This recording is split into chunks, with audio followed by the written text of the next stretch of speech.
Everyone, welcome back to flames and fave. ఈరోజు మన recipe తోటకూరతో hara bhara kebab.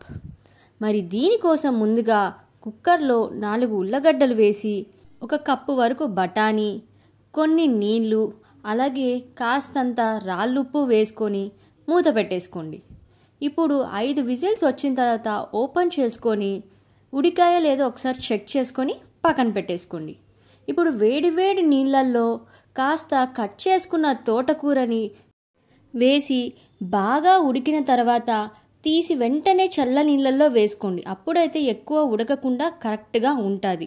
ఇప్పుడు ఒక మిక్సీ జార్లోకి ఉడికించుకున్న బఠానీ అలాగే తోటకూరని బాగా పిండి కొంచెం కూడా నీళ్లు లేకుండా తీసుకొని వేసుకోండి.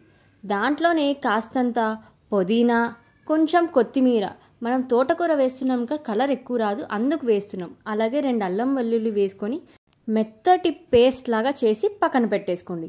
ఇప్పుడు ఉడికించిన బంగాళదుంపని తొక్క నీట్గా తీసేసి ఒక బౌల్లోకి వేసుకొని మెత్తగా స్మాష్ చేసేసుకోండి.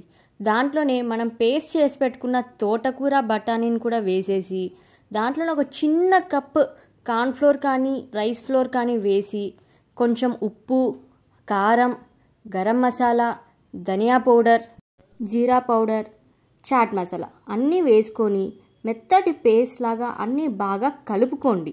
ఇక అరచేతికి కాస్తంత నూనె పూసుకొని కొంచెం పిండిని తీసుకొని ఒక షేప్ లాగా చేసేసుకోండి. ఇలా అన్ని షేప్స్ చేసుకొని పక్కన పెట్టిన తర్వాత కాస్తంత జీడిపప్పు మంచి షేప్లో ఉన్నవి తీసుకొని మిడిల్లో ఇలా స్టఫింగ్ లాగా పెట్టుకోండి. ఇప్పుడు వేడి వేడి నూనెలో ఒక్కొక్క కట్లెట్ని స్లోగా వేసుకొని ఒక సైడ్ బాగా కాలిన తర్వాత రెండో వైపు కూడా బాగా తిప్పి కాల్చుకోండి. ఈ ప్రాసెస్ మొత్తం మీడియం ఫ్లేమ్లో మాత్రమే పెట్టి కాల్చుకోండి. అప్పుడైతేనే బాగా ఎర్రగా కాలుతాయి కూడా.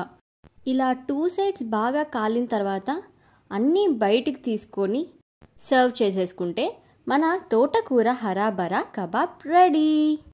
చూడండి, లోపల కూడా చాలా బాగా కాలింది. దీన్ని సాస్లోకి కానీ చాట్ మసాలాకి కానీ టేస్ట్ ఇస్తే ఆసమ్ ఉంటుంది. ట్రై చేసేయండి.